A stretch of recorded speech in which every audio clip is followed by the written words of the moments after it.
Hello, everyone, and welcome to Churchy Chats with the Church Girl. I am so excited. This is week 3 of the He Said, She Said series, and I am super excited for my guests.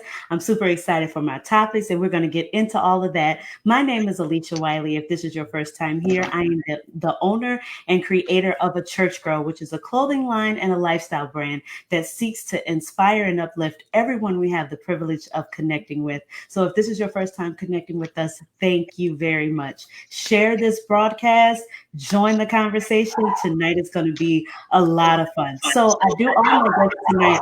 I do well, I know everybody, kind of, sort of, but tonight we have a couple repeat people, and we have somebody new, but I'm going to let everybody introduce themselves, and then we're going to get right into tonight's topic. So we're going to start with Miss Aisha. Hello, my name is Aisha Wiley. I'm the Creative Arts Director and Administrator at Life Center Cathedral, and I recently went back to school to be a software engineer, which I will be finished soon, and I'm excited about that, and I'm excited about being on the show again. Thanks for being here, Sissy. You're welcome, Sissy. So next, Miss Kirstin, introduce yourself to the people. Unmute your mic, honey. See, you know. Okay, we starting off right in Jesus' name. Hi, everybody. My name is Kirstin, and I am a cancer survivor. I would tell. I am 27 years old. Right now, I'm helping in ministry with my parents, and I also have a platform called the Modern Christian Family with them, and my site, KirstenShay.com. So that's my do. Check it out. All right. Thank you for being here, Kirstin. Dontè, my brother, talk to the people. Hey. I was actually taking a drink of water. I was ready for Josh. But he's coming up next. Snug one. I'm Dontè, and I'm presently youth and young adult pastor at Consolidated Baptist Church here in Lexington, Kentucky. I am a native of Rand, West Virginia. Home of NFL superstar Randy Moss, so I always got to put on for my city. But it's so good to be here again tonight, and I appreciate you, Alicia, for having me on again. Absolutely. Josh, talk to the people. Hey, what's going on, y'all? I am Josh Rodgers, currently reside in the Atlanta area, originally from Memphis, Tennessee.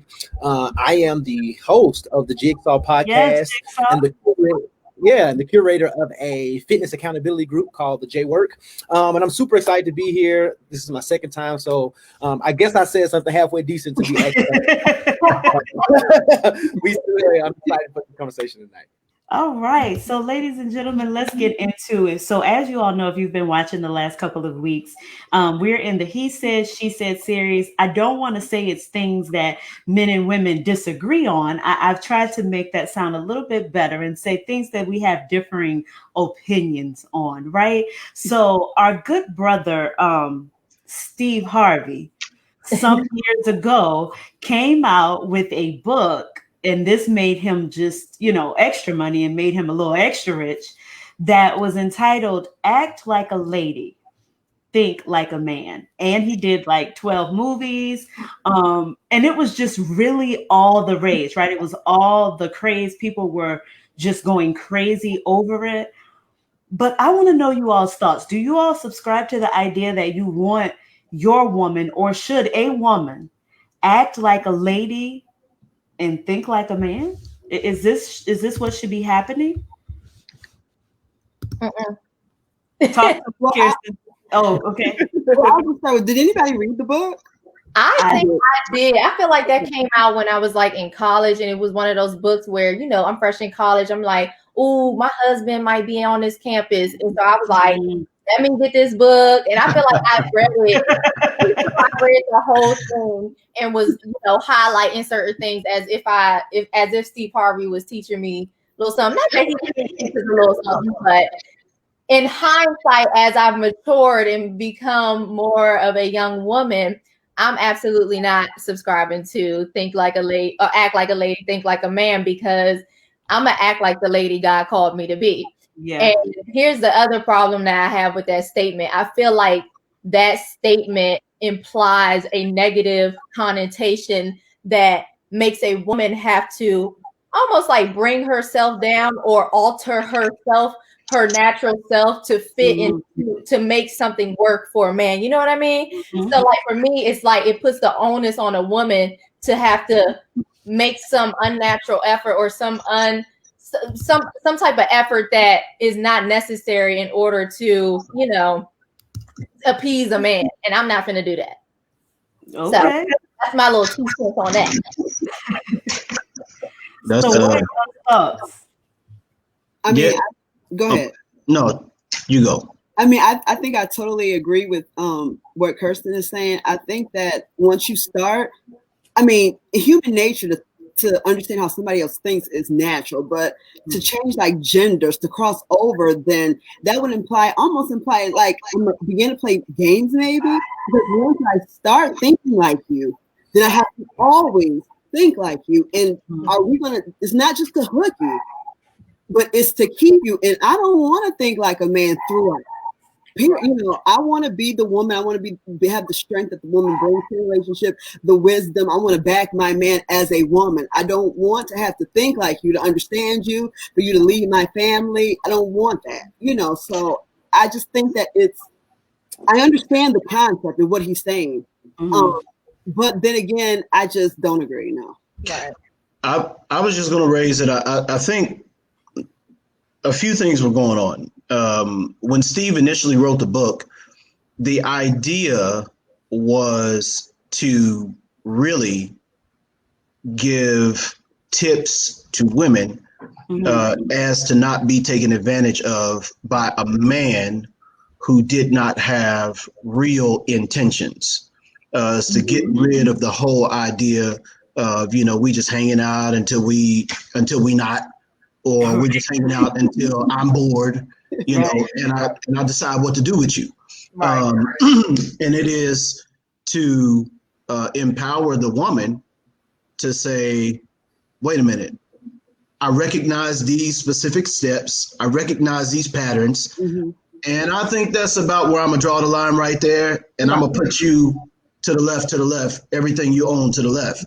So, like, you know what I mean? And so to Steve's credit, that was his intention for even writing the book. But I love the first movie. I love the movie. You know, of course, Kevin Hart had me crying. But I think about two people. I think about I believe his name is Romani Malco's character, and I think about Taraji P. Henson's character. Okay. Romani is, you know, he was kind of the player of the movie. So, you know, he was looking for something serious and he was trying to change. And that was kind of, you know, one of those things it was almost like he wasn't even allowed to change because, you know, within the way that his character was written, it was like, you know, well, this is who you are, and I heard about you. And so he was kind of trapped in that until he wasn't. And then, of course, Taraji's character, you know, I was thinking about her character and how she, you know, her standards were like way up here, you know, unrealistic expectations to the max. Right. And, you know, she couldn't see the potential in the guy that she was, you know, meant to be with, so to speak, in the movie. And so I think about those characters. And so that brought me to a conclusion that in the midst of all this, I think we all in some way wrestle with our vulnerability. And I think that's kind of where it meets when we talk about acting like a lady, thinking like a man, you know, it's difficult for us to be vulnerable. You know, well, I speak for, you know, just in a general sense. And I think that all this kind of act like a lady, think like a man, it brings us to a point of really grappling with our own vulnerability. So. Okay. What you say, Josh? I agree with everything that was said. I want to kind of take it to a more holistic sense. And I find it problematic, specifically for us brothers who try to tell women how to be women. I'm not a woman. Facts. Right? So number one, I can't give you a template on how to act like a lady. I can give you what my experience of women is, but I can give you that. And then I think Aisha brought up that it creates this kind of concept of playing games. And if I think let's go all the way back. I might tell my age with two can play that game. If you start off, that's classic. we don't want to court. Yeah, if you start off playing the game, I'm gonna mention that. yeah, North and Vivica. yeah, right. If we start off playing a game, then it creates this kind of residual effect that I gotta keep playing. Then it's all like, who can one up this person? Like, so I'm gonna be this petty, or I'm gonna be even petty, or I'm gonna be this nice, I'm gonna be this nice. And I remember one time early in my marriage, my wife would always say, "You always outdo me for Christmas." I don't know. And I used to, and my response will always be is that one reason I recognize her love language is like she likes to receive gifts, right? So for me, I'm responding to that. But also, my ultimate response was, this isn't a competition. Yeah. And I think this concept kind of inserts that competitive nature into relationships that is super, super unhealthy. Because if we're always tit for tat, then there's no room for compromise. There's no room for submission. I know that's that bad S word that we don't like. There's no room for leadership. You know what I'm saying? So I think, and if I'm just going to be there, I'm not a huge fan of Steve Harvey. So that was that. We don't want to go there. But I think overall, while the concept may have had great intentions, I do think it breeds this kind of real toxicity amongst men and women. Right. Yeah, and I have to agree. I have to agree with pretty much everything that was said. Pastor Janelle, she said women shouldn't have to think like a man to not be taken advantage of by a man, right? And then she said further, which I will expound on, we are fearfully and wonderfully made, and we can stand in our own womanhood and still recognize game, right? Game recognize game. Yeah. So if you want to see what's going on, you will see what's going on. Now, you know, the term love is blind does have some truth to it, but there are clear signs and there are clear things that will be shown to you, whether you want to see them or not. Right. And you begin to learn just people's actions and people's intentions. But I think what's important about this not to do is generalize and lump all men into one category, right? Because I might think I have the playbook down because I done learned everything that Steve told me to learn.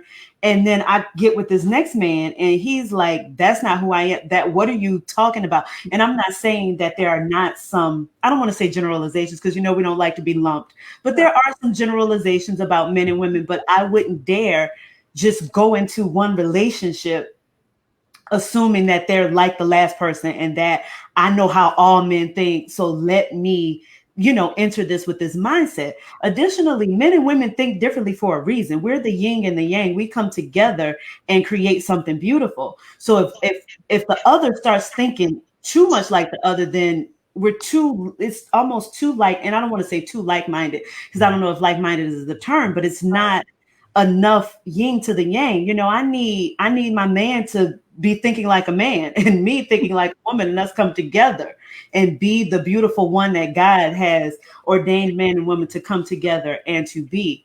But let's see. Dr. June said, think like a woman, act like a woman, know the thoughts of a man, know the actions of a man.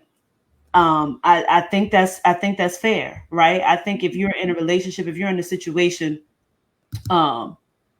you know who you're with, know who you're with, know your person, know, like Josh said, he knows his wife's love language is gift. Know who you are with. Don't just say, okay, I'm going to take this attitude and be this way without considering the individual. I think that's what it is for me, right? It's a big generalization. And one more comment on this topic. The problem is we have too many men, but not enough of us who have reached manhood, maturity. And, you know, I wasn't going to go here, but Steve Harvey tends to, and I'm going to let y'all talk on this, but Steve Harvey to me seemingly gives men a pass for a lot of stuff, right? He'd be like, oh, if that man ain't ready, then he ain't going to treat you right. Miss me. Okay? Miss me. On that. If you're not the one, he not going to treat you right. Just because I might not be the one for you. If you're in a relationship with me, then you're going to treat me bad because I'm not the one. You're going to cheat on me because feel like I'm not your wife. And once you get a certain age, you really shouldn't be. If you're interested in getting married, you should be dating for marriage. But I just don't understand these passes that men get to do whatever they want to do because the woman is not the one. Right. I think. Go ahead, Don. No. I mean, obviously, this is a multifaceted and multi-layered issue, because when you talk about men getting passes, first of all, that is deeply steeped in rejection, something that men don't talk about because we all have to appear to have on, this face of, being masculine and not letting anything bother us. But the reality is that, we hate rejection.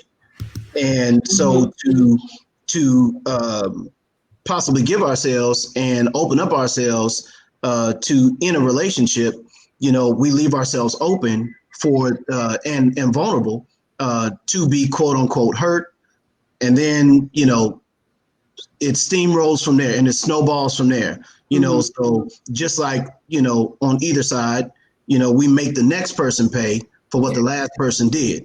Yeah. And so the issue here is that I think sometimes men and women, at least in my experience, both come into relationships with preconceived notions and ideas, right? And we are constantly trying not to let those things show, but the longer we're together, those things begin to show one by one. And as we're peeling back the layers of ourselves, we're constantly discovering each other until one day we're like, who is this? do I even, know who I'm with? Well, that's because, you didn't come in vulnerable and honest to begin with. And I think that has to be a discussion if we're going to talk about relationships, that we cannot talk about relationships without talking about vulnerability, without openness, without honesty, because all of those things you end up getting what is called the other person's representative, not a clear picture of who they really are. Yeah, that's so good, Dontè. I think that goes to, I missed a little bit of it, but I think that goes to kind of what Alicia was saying in the beginning about, it starts with the person's character. It's like in order for us to have the, like in the beginning, act like a lady, think like a man. It sounds right. And like when I first got the book, it sounds like, oh yeah, he's right. Like that's some good advice, until you actually start to break that thing down and see it through the right lens. And then you start to say, well, hold on, it's kind of toxic.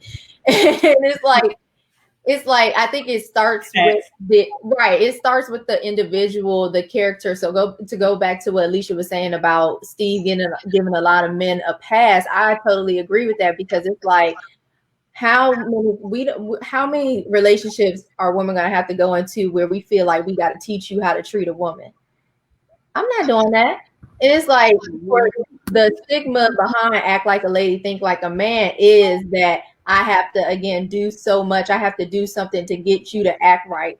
And I think at the root of it, the problem is that there's a character flaw, and we're not going to lump all men together. Like we said, we're not going to throw them all together, but largely a lot of men need to mature and grow up in this area where a lot of women feel that they always have to dumb themselves down or do something to get a man to just simply treat them right. And that's not right.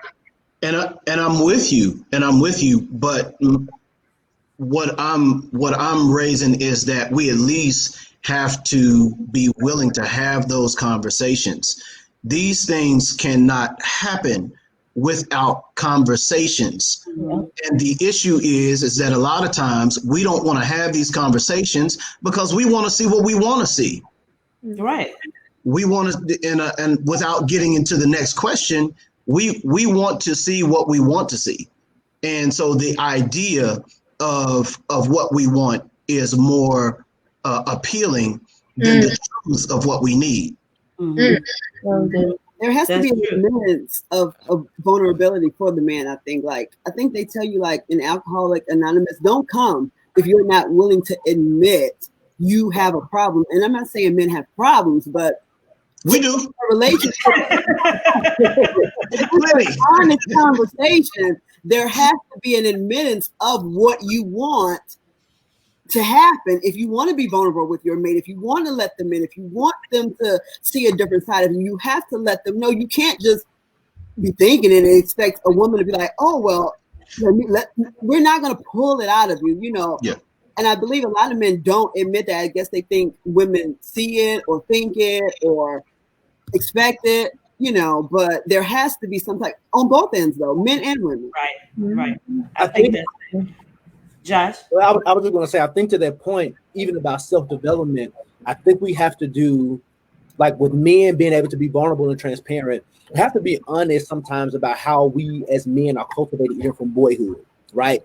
So if I'm growing up being told, men don't cry, man up, don't show your emotions, then you want me to automatically, or even when I'm in a relationship, don't be no punk. Why you acting like that? Why you know what I'm saying? But all of a sudden, you want me to, I've been conditioned this way, then all of a sudden I'm supposed to flip this switch with you and be vulnerable and transparent. Now, it's not an excuse, but we have to understand the environment that a lot of men were fostered in. It was wrong for us to cry. It was wrong for us to do all of these type of things. So I have a hard time expressing these emotions with my partner. And it does not excuse, like to your point, Alicia, like I'm not going to treat you wrong just because you're not the one. That is a character flaw. To Kirstin. Right. You know what I'm saying? But for the man who has a hard time really expressing what he wants or how he feels, I really believe a lot of times that is rooted in his inability to be that, you know, whole transparent self from, you know, moments of childhood and not having real. This is the other thing. Men do not have a lot of spaces to be vulnerable and transparent. That's true. When those spaces are presented, they're usually really kind of negative. I've been in the men's ministry groups, and they all like, you know, we all gonna be celibate, or all like, I didn't come here to come in the cave with you and crying it down. Like this should be a space of empowerment and encouragement, and and really cultivating brotherhood, and not trying to maximize on all of our brokenness. Right. That's what our spaces are sometimes. And so, Josh, what I loved about what you just said is about that piece about spaces. And so the question then becomes, in a relational sense, is it safe enough for me as a man to be vulnerable with you without being condemned for my vulnerability? Right. Men, what I don't think that we don't get to express and talk about a whole lot is the fact that while women want to feel safe, men do too. Yeah. Right. We want to feel safe enough with you to say, if I cry, am I going to be judged?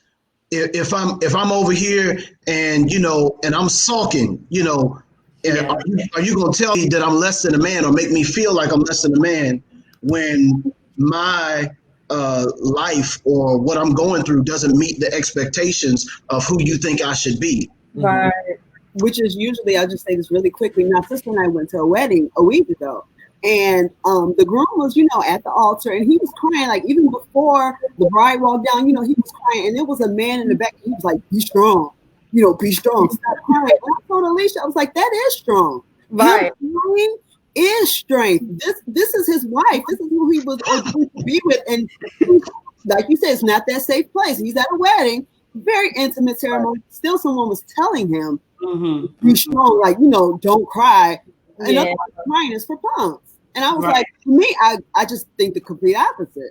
But that's because we've been conditioned to understand that emotionalism is femininity, and that's not and that's not the case. From the truth. Right. Yeah. Well, that's why, to Dante's point, it's so important to have these conversations, because we got to redefine the narrative around men's emotional, how they feel. It's like, just like you said at the wedding, what's not strong about that? And it's like, why do we think what in all of us, in most of us, conditions us to think that he's not strong because he's showing emotion on his wedding day? Like what has conditioned us? And so I think we got to redefine this narrative, but we need more men redefining that narrative and stepping up and being more vocal about it. My brother is a proponent of this whole emotional. He's like, he's like expert master of like these conversations. And I'm like, we gotta have him on one time because he would have been all up in this conversation.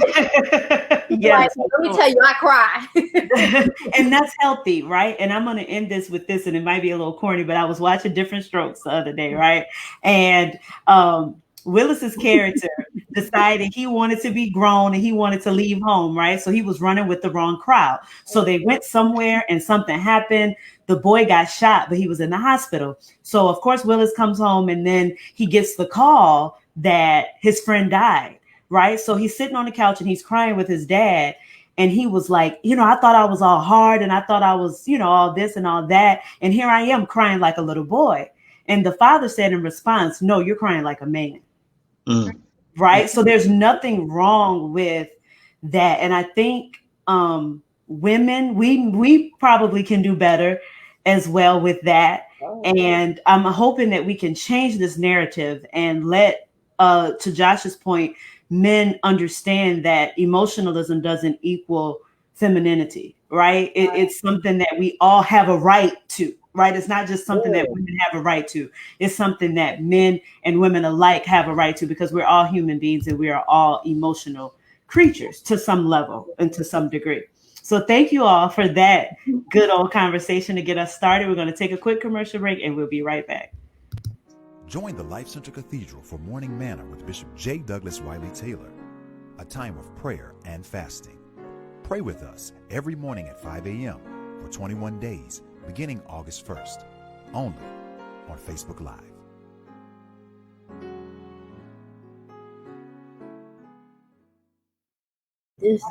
So, ladies and gentlemen, I want to invite you all for the last time. I've been saying this every week, to pray with us at 5 a.m. We have 3 days left. Thank God he has brought us through. If you are on the East Coast, that's 6 o'clock, so it's a little bit later for you, but just tune in, pick up your phone. You can lay it on your pillow and just join us. God has been so faithful throughout.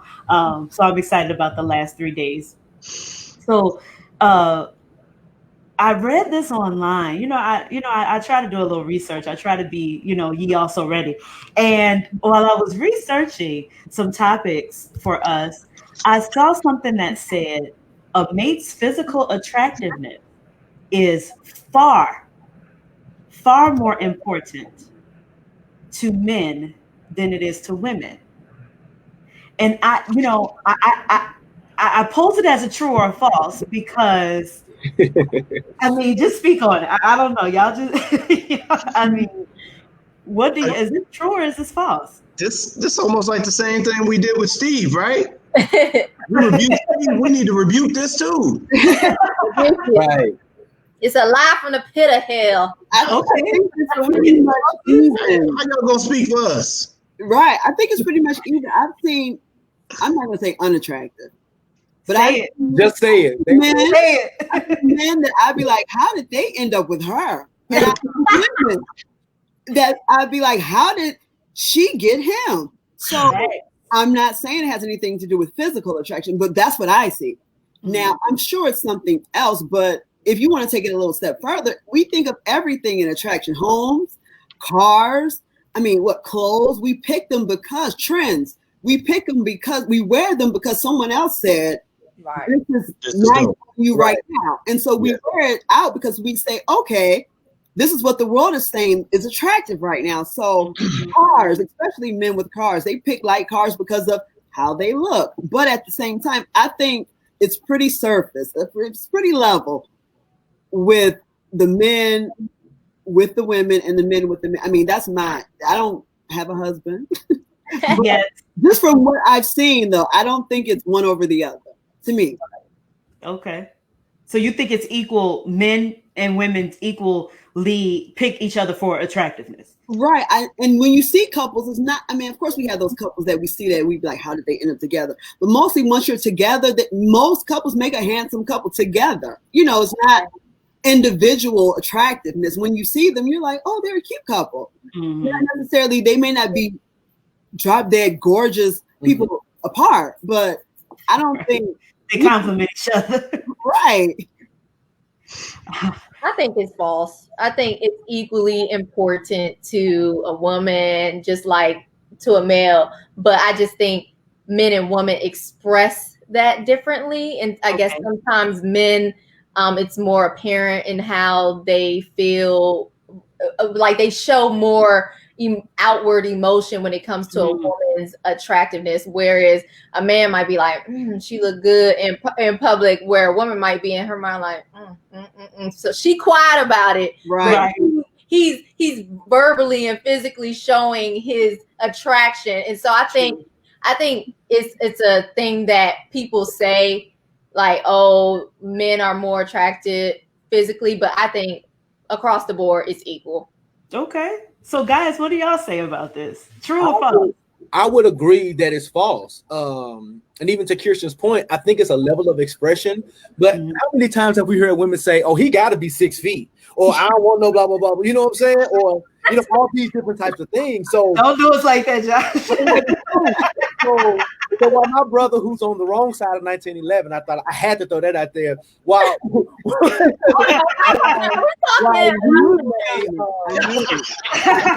see what you did. You know what I'm saying? While me and Dontè may be like, man, she thick, or she can get it. Like, we have these kind of conversations. I think sometimes what happens is men a lot of times equate our level of attractiveness physically to sexuality, and women do it from a kind of passion point, and that's what gets more highlighted, right? So I think it's definitely false, because even when you think about the narrative of I fell in love with who they were. Like, when I met my wife, I walked up to her because she was fine. Like, I didn't know she was a nice person or anything like that until I got to know her. Now, on the contrast, have I met certain women once I got to know them that in my eyes I saw them differently? Absolutely. But that still does not come until I know them. So if I'm like just legit wanting to hook up with you because I want to see what can happen, then it's physical. Like, I see. And when we get to the marriage bed, let's debunk this in the church. I need something nice when them lights go off. I want to be attracted to you. I want to be able to say, like, I'm attracted. I want to long for you. I want to desire you. I mean, God gave us those desires for a reason. Exactly. Yeah. And I need to be attracted to you. I mean, and I think I was looking at this article on Psychology Today, and it was suggesting that we are not looking for exceptional attractiveness. In other words, like, you don't have to be like a supermodel, you know, but to have a mate. But I think what the article was suggesting is that we look for attractiveness based on our self-perceived attractiveness. So we want somebody to match us. Okay. You know, we want somebody to match our swag. You know what I'm talking about? You know, so it's like, I can't necessarily, you know, see myself with that person because on you know, outwardly they don't look like something I would be interested in. Right. Okay. And then that's when the other kind of factors of attractiveness come in, where, you know, oh, well, you know, he don't dress like nothing, but he make me laugh. Right. Or, you know, we can fix the clothes. You see what I'm saying? Yeah. So you start layering it down and peeling back the layers, but ultimately, you know, it is one of those things that we know, unless, you know, we need to stop acting like we know this. Yeah.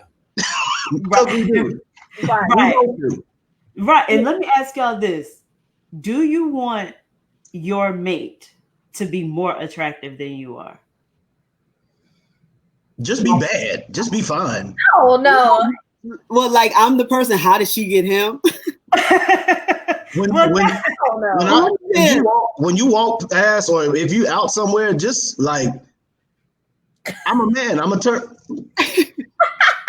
I ain't gonna look too long, but I am gonna look. Right. Since you said like psychological, like, I'm like a sapio, like sexual. I'm attracted to intellect.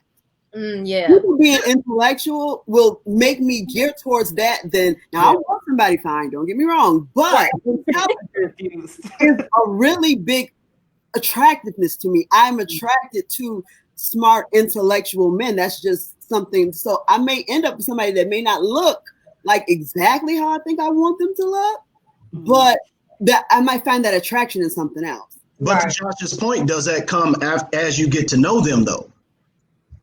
It depends. But the initial is the physical, so it's like right. Usually, typically, in order to get to that stage of sexuality, if that's a word, I don't know. Okay, awesome. To get to that stage, a physical attraction had to come first, and so I think there are certain instances where that is not required. Where it's like for one of my exes, I met him. We were in school together, so it was like we were bonding off of schoolwork before I even recognized, like, oh, hold up, we like each other. So I guess a sapiosexual relationship happened there before the physical attraction. I mean, I have eyes. I saw the man was fine when we were studying. Right. My mind literally wasn't there until. So it's like I feel like in certain instances you can get around the physical first, but most times you looking at the physical. I mean, and Kirstin was trying to keep those standards high. Real player. I think that's super fair, because there have been times where, like, even before I got married, like she was cute, but she didn't it was nothing that made me want to stop what I was doing and approach her. It wasn't until I met, got a conversation going, I was like, oh, right. Well, maybe, you know what I'm saying? Right. I think, and I just want to make the listeners be very clear. We're not saying, oh, we found out that the mud duck is smart, so now we're going to make fun of the spouse. Not the mud duck. But what we are saying is that there could be times where maybe this person maybe they wasn't 6 foot tall, ladies. Maybe she didn't have the legs or whatever. But, so they weren't necessarily ugly or not your or unattractive, but it was like just after further interaction that you saw them different, your perspective changed. And I think that's fair. I just want the listeners to know that the men of Kappa Alpha Psi call women mud ducks. Omegas respect women. So the term mud duck is general. There are butt ugly men.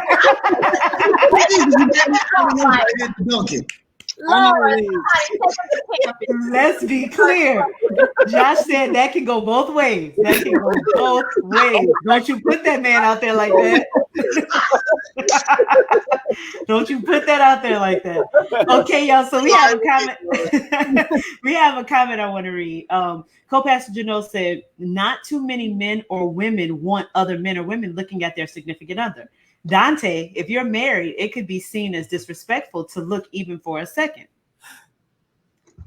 And I think honestly, I don't. I ain't married. Somebody looking at my man. You still. Then it's I mean, here's the thing. I don't want a man that's so much finer than me that people are like my sister said, how she end up with him. But I do want a man that when he come walking, after I've talked about my man, I'd be like, oh yeah, me and my man are here on vacation and we at the pool drinking, sipping on Mai Tais, and you see him walking that way. I want sis to be like, oh, okay. You know what I'm saying? I do want that. Yes. I want people to be like, oh, he fine.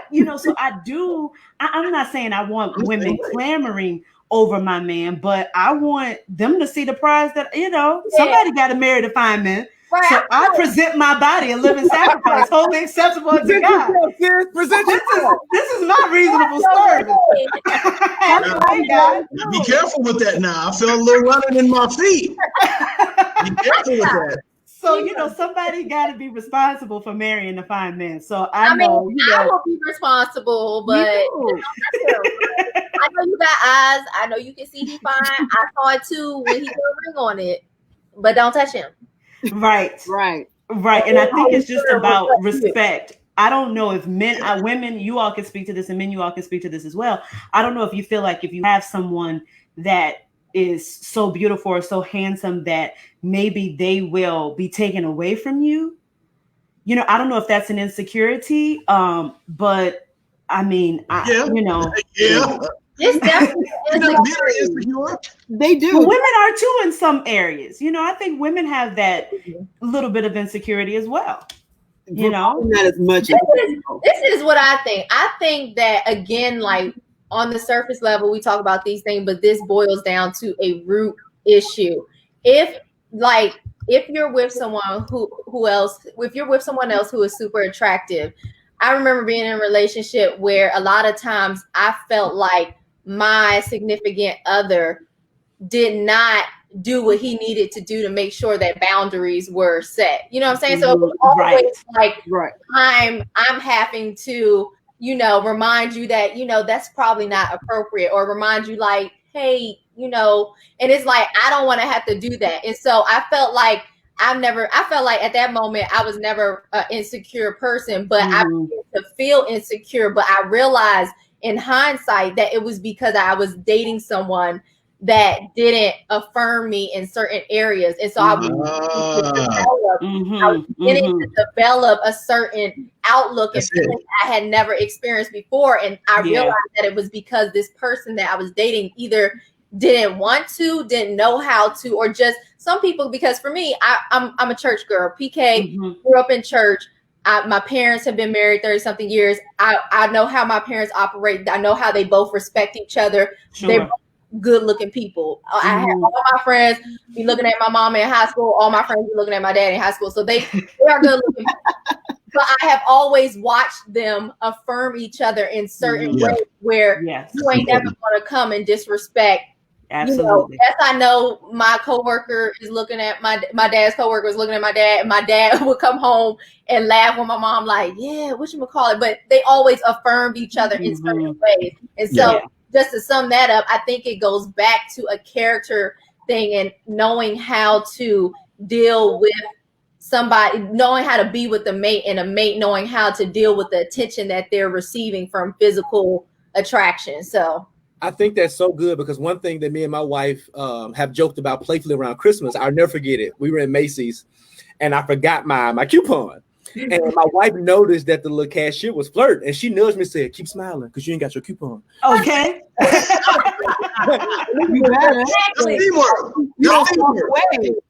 wasn't intimidated. She wasn't jealous. She knew I was the little cashier, and she actually, and it was actually funny between us. She recognized this woman thought that I was attractive, but and then like when she kept going, my wife also walked past and said, hey babe, you ready? Like, so it's like, all right. Don't get it twisted. Right. Bring it in. So I think there's like, to you say, when you affirm your spouse, then it kills that level of responsibility. Like I think my wife is absolutely beautiful, and I know she thick. So if I see her in the mall looking at her, I'm gonna be like, all right, but then I might, do a little peek to let you know that's me. No, bro, that's me. We good over here.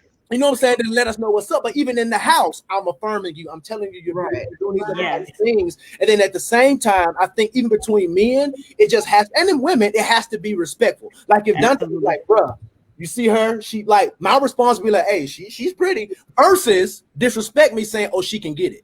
Right. It's real different. So I think, none of us, when I got married, I didn't get blind. So I know. My daddy said that all the time. I know that I'm still attractive. I know that I was the fine man that somebody had to marry. You know what I'm saying? We're talking about you. I ain't talking about me. So and I think if we understand that, like really understanding that attractiveness is always going to be there, but I am committed to who I'm called to be with and who I made covenant with, that it doesn't even matter. You know what I'm saying? I will not be disrespectful when I honor what I have. Absolutely. That is so important. That is so important. Dontè, Aisha, y'all have anything y'all want to add to that? Yeah, I was just gonna say that's a honest mistake that I made in my first marriage, is not affirming my wife and not being attentive to my former wife when she was, in a vulnerable place. You know what I mean? And so, having now, been divorced and seeing that, everything that I didn't do right the first time, making those mental notes along the way and learning the lessons. Absolutely. because I think that is so important. And in this, for those of us that are divorced, or for those of us that are seeking to be married, is, what lessons did we learn the first time? And, how does that play into, the formation of how we feel and the formation of our thought process moving forward in life. And so, I'm going to be king affirmer. King affirmation, right? walk in the kitchen. He didn't learn. Oh, I'm sorry. All right. Did I just do that on? I mean, hey, if you married, it's all good. Tap that thing, okay? Okay, it's yours, right? I mean, Healing hands. Aisha, anything you want to add She to might that? not be sick, but she will recover. maybe just like Sorry. Leslie, like don't. Sorry. If you see somebody who likes, some people are attention seeking. Yeah. Even if you affirm them, they like attention from others. And if you can't handle that, or if you may get, kind of sidetracked with, you're giving them all these compliments, you're trying to, but they maybe get dressed up or they do things for the attention of other people, then maybe, recognize that in them. And if you can't handle that, then, make an exit. Because I know people who are attention. That's a conversation. It's Right. for people. They go out for the gram. They do it for everybody. Yeah, that's leading into our next conversation. Real good. If you can't really handle that, then because I don't know. Jay is having a problem with Kim Kardashian now. At first he was liking it. Now Kanye put some clothes on Kim. She was a porn star when you met her. That's right. It was You knew what she was. It was like, yay, you married someone who likes to it on the ground. I understand, Right. But Jay-Z cheated on Beyonce. How? Don't talk about Queen B. I think you got a member of the Beehive. He cheated on Queen B. I don't believe it. Who does that? Well, I mean, wildin'. I don't even know what to say. I don't even know what to say. But I'm going to read this comment, and this is how we're going to wrap up this conversation. My mom said, yes, women always tell my husband he smells good and he looks good because he's suited up every day. And I'd be like, I know, because now I'm reading it how I know she would be saying it. And I'd be like, I know, because I buy his cologne and some of his clothes. So I just say, thank you, girl. You know what I'm saying? So if you're confident, like you all said, you all made very good points about just making your mate feel secure in the situation to where they don't feel like if the only compliments they're getting are from other people, then you better beware. Yeah. Right? Then you need to be concerned. But if I'm gassing you like I should be gassing you because you my mate, because you my good thing, because you my boo thing, then I don't care what other people say because you're getting all the affirmation you need right at home. Okay? Yeah. So we're going to take a quick commercial break and then we're going to go to our last topic for the night. Stay tuned. Advertise your brand or business on Churchy Chats with a Church Girl. Commercial spots start at just $5. That's right, just $5. Your brand can be seen by 1,000+ people weekly. For more information, email churchychats@gmail.com. So I wanted to wrap up tonight's conversation with something that has been talked about forever, for ages and ages. Do we or do you judge a woman by how she's dressed?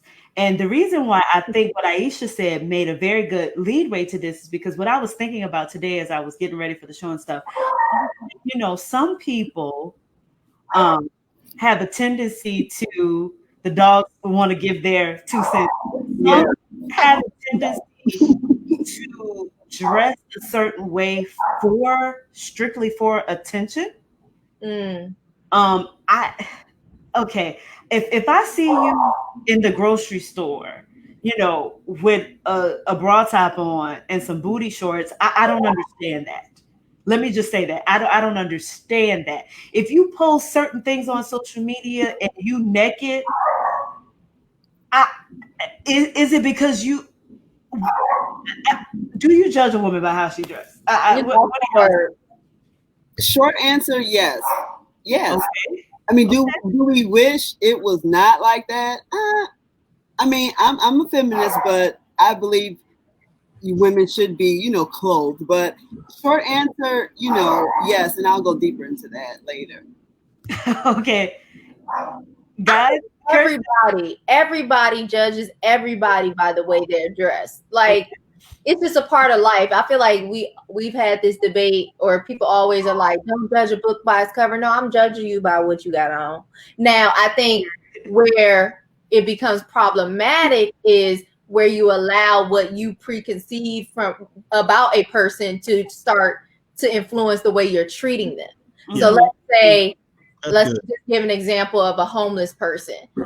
I am going to judge based off of what I can physically see with my eye. I am going to judge that person and say, well, it appears that they are homeless. Now, am I going to go and start treating them badly or treating them negatively because they are homeless? I think that's where it becomes problematic, and that's where we get the things like don't judge a book by its cover, because does that judgment start making you treat a person negatively? I think that's where the problem is. I don't think it's so much, because I think we all judge everybody by the way they dress. I don't think that's the problem.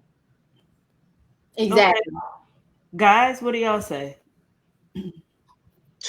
Judge, notice, yes. And I mean, judge is kind of, is just harsh to me. Mm-hmm. So do I judge them by what they wear? No. Do I notice? Yes. And I say that because, you know, even when I was lead pastor, I did not wear suits all the time. Mm-hmm. I dress how I dress, and you know, I love being comfortable. That's just my personal preference, and you know, that's my happy place, so to speak. But what I wear is not who I am. I'm not. And my clothes don't make me. But I do have a few suits in the closet though. So Right. What you say, Josh? Whew. yeah, sir. Talk, sir. I think it's all relative. I do agree with Dontè in the sense that I'm not one to like straight up judge, right? Mm-hmm. I do think, to everybody's point, we do probably build an initial perspective about a person. Sure. But I am also someone who's probably a real strong ally to feminism. Mm-hmm. So let's just talk. So we're talking about women, right? Like, let's go there. Her Instagram is full of, she ain't pretty much got nothing on none of her pictures. Right. But I mean, I can't take her Instagram and say she's a hoe. Right. I know her and all these other kind of things. And I think what somebody said in the comments where it's a difference between sexy and slutty, and that may be true, but it doesn't make, and there it is again, it doesn't necessarily make them a slut. And I think that is unfair to them. And because in her mind, she could just be owning her sexuality, owning her body, and how we feel about that. We have the right to feel that, but I don't think we have the right, to Kirstin's point, to disrespect them. Any differently. So I do, and then I think, Alicia, you said something. If you're in the store with booty shorts on and just then there's probably some type of motive or intent that you have, right? But at the same time, if you know one of the ladies was coming from the gym, you had on like biker shorts and something, like I could pretty much look at you because I work out pretty often, be like, she probably just came, you know, she just left the gym or whatever. So I also think we have to be like wise in how we quote unquote judge or look at a person, and not be so quick to create this false lens of this is who they are because this is what they look like, right? So for me, it's really hard to answer that question just with a straight up yes or no, because there have been, like to Dante's point, I'm in ministry too. Ears are pierced, 7 tattoos. Yeah. Right? And if you just saw me walking, you would not think I'm a preacher. If you saw me in somebody's pulpit or preaching, and you can think whatever you want to think. I like being comfortable too. I like the way I present. I like my earrings. I like my tattoos. You know what I'm saying? Yep. So I think we go down this slippery slope when I think there is truth, and that we can have some type of intuition about who a person is, about how they present, but it is not the totality, not even the real focus of their story. Absolutely. And that's a good point. And co-pastor Janelle, she said she feels like if you dress like a slut, you're saying that if you dress slutty, you're saying I'm a slut. Why not dress like something you are? I mean, why dress like something you're not? My only thing, and I wanted to get you all's opinion on this, but I think what happens with women, if I am at a beach or I am at an event, you know, well, y'all don't know nothing about Freaknik because that was back in the day. But I don't. If we were at something, if I'm at a beach or if I'm somewhere at a festival and I'm dressed a certain way, I think what's unfair, what happens with women is we are judged by how we are dressed no matter where we are, right? And I'm not saying I should be able to wear a thong bathing suit and want people to be like, I have the utmost respect for you. However, I am on a beach, right? So I think for women, it's harder for us to keep up with every expectation of modesty or every expectation of how a woman should look in different environments and not be judged by what I have on. And I feel like men are not. How often does somebody say he don't have no business with that on? How often? Gray sweatpants. It's more well, gray sweats. It's more so by like in my experience, it's about other dudes, man. Like, man, his shoes busted. Mm-hmm. So it's on that about sexuality. It's on that side of it. Yeah.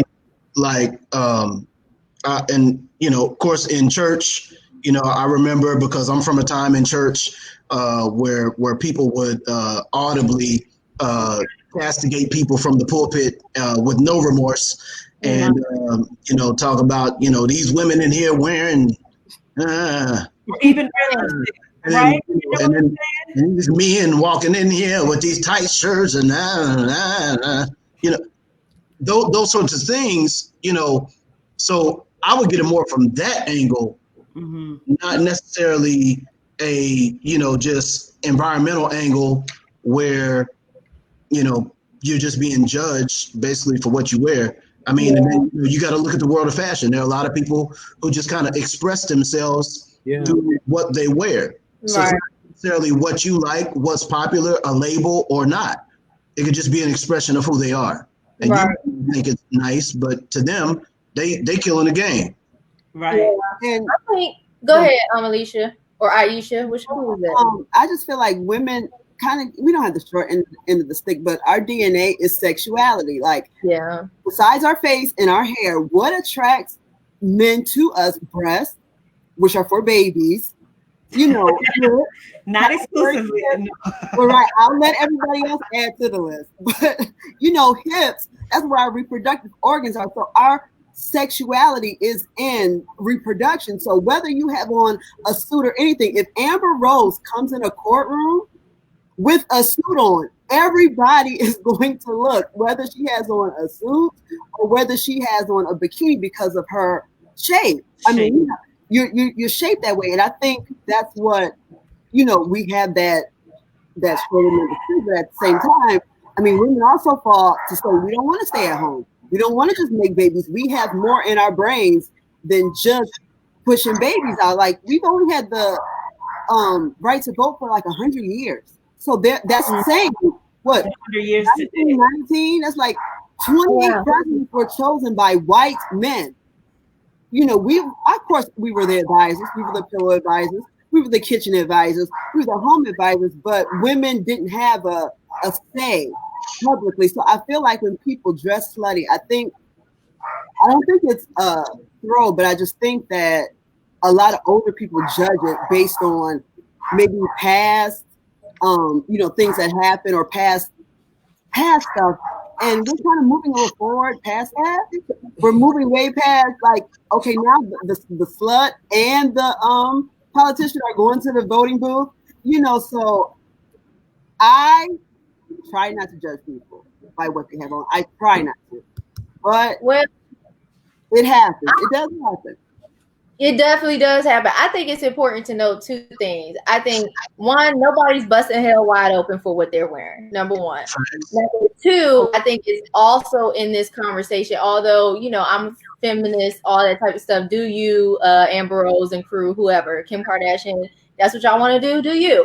But as Christians, this is a church girl. As Christians, I think it's also important for us to realize that as Christians, we have a responsibility to filter everything that we do through the lens of Christ, through the lens of of what we're representing. So as a Christian, am I going out to the club dressed like Megan Thee Stallion. No, because I am personally convicted by that, because in my mind, I feel like that is not a good representation of Christ. And as a Christian, my life is dedicated to should be for most Christians, not most Christians, for all Christians, your life should in all aspects be dedicated to representing Christ in whatever we do. How I wake up, what I dress, what I work, where I go to work, what I do for work, but at the same time, with all those things, we all don't get it right in every area. So somebody's vice might be how they dress. Another person's vice might be they can't stop cussing, or they can't stop cheating on their wife. You know what I'm saying? So I just think, it's important to note that we're not busting hell wide open because what we're wearing, but we should bring in that conversation about everything we do should be filtered through the lens of Christ. And is my clothing representing Christ properly? And Kirstin, I think that's a great point. Kirstin, I'm sorry. I think that's a great point, because I don't want to say everybody's definition of what's representative of Christ is different, right? But to Aisha's point, to your point, Kirstin, too, like my convictions are different, right? So like me and Dontè just said, we're preachers who dress down, dress down, right? And I come from a church who that man is wearing a suit for Bible study. He's going to walk in there with at least some slacks and a button up for a choir rehearsal. You know what I'm saying? I currently attend a church where I can wear a hat in church if I wanted to, you know what I'm saying? And there's no, but there are times where, you know what I'm saying, other brothers who don't do that because they were just raised not to wear hats in buildings, and that's okay. You know what I'm saying? So I do think, yes, the way we dress should be representative of Christ, but I also got to think we have to think about things culturally too. There are women who still don't wear pants to church, right? It's a cultural thing. There are, certain way, and that's okay. You know what I'm saying? Okay. It's okay. Point, right? Maybe you don't wear the thong bikini to the beach, but you are at a beach, and there's a whole order of people in the church who will condemn you for just having a baby. What I'm supposed to wear? Right. Khakis and a Hawaiian shirt? Nope. I'm not doing it. I just said earlier, I'm in the gym. I know I'm married. This shirt coming off, fam. Like I'm gonna be on the beach, and if you stumble because you looked at me, you need to check your lust factor. You know, like I'm in beach wear. You see what I'm saying? So I really think, it's a slippery slope, and everybody has their opinion. But I really think we have to also be so self-aware and so conscious within ourselves that we don't allow our own convictions and our own vices, to your point, to be projected on other people just because they may do it differently. Yeah. Right. And I think you all are absolutely right. And some of our comments, one young lady said, I have a problem when women get ridiculed by what they wear. If it's clingy, we're shapely. Sometimes it can't help it. Sometimes we're not doing it on purpose. And Tori, who was on last week, he says he's conscious of the fact that we don't live in an equitable society, meaning that modesty for somebody that's not as shapely or our Caucasian counterparts, she may be able to wear something that I can't wear. Same outfit. Same thing, but I'm a little more busty, or I have a little more butt. Right. So he is seen as overly sexual, and Black women particularly, have been overly sexualized in that way from way back. Right? In history, it's rooted in us being sexual beings, and that's really all that we had to offer. So I think it's multi-dimensional, definitely. And I mean, I want to say it's Romans. The pastors can correct me if I'm wrong, but it talks about what your conviction is. And if you don't feel something is right, don't do it. Everything in the Bible is not in the Bible word for word, right? But there are things, your conscience, if your Holy Ghost tells you not to wear something, if your Holy Ghost tells you not to do something, it may be okay for Aisha to do. It may be okay for Kirstin to do. But if I'm convicted by something, then don't sin by doing something that you feel is not of God or is not for you. So I think everything, is we all know that there's pretty much a blanket of what we feel is right or not right in what we wear. But as it relates to the whole. You know, I can't make decisions for what you think is appropriate for you. I might be like, oh, that's a little skippy, or that's a little this, or that's a little that. But am I really the person to be the judge and the jury based on what you have on? Right. You know? And I'm just like really quickly, I don't know if you guys seen recently, it was a lady on the beach who had on a bikini, and something happened to a guy, and I guess he had a stroke or a heart attack or something, and she was a doctor. So of course, she went to work with them or whatever, and they got to the hospital, and the people just bashed her because of course she still had on her bikini. And so they were like, this is no way a doctor should dress. So it was maybe about a month ago, it was all over social media, doctors in bikinis, because they were like, what are you talking about? First of all, like Josh said, she was on a beach. What was she supposed to be wearing? Scuba suit. And so this lady is save this man's life. But of course, being a woman, all that you guys see is the bikini. No, thank God she was there. No, oh God, well, thank you. Just this is what she shouldn't have on a beach. That's yeah, and these comments are rolling in and they are excellent, but we are out of time. So we are going to have to pick up this conversation again. I want to have every one of you back because this has been an amazing show. I've enjoyed myself. It's been fun. It's been funny. And we have also touched on some really good stuff. So this is what I always do. I always ask people on the spot, on air, will you come back? So you can't tell me no. I always do that.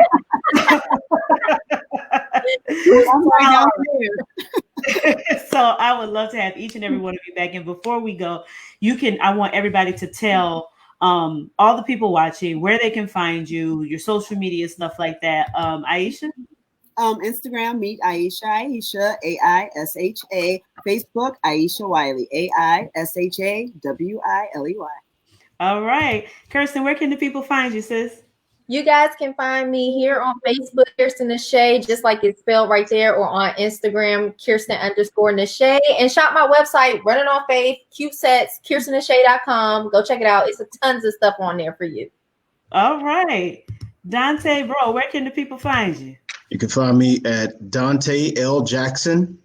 That's DONTE Jackson on all social media. I'm on Twitter.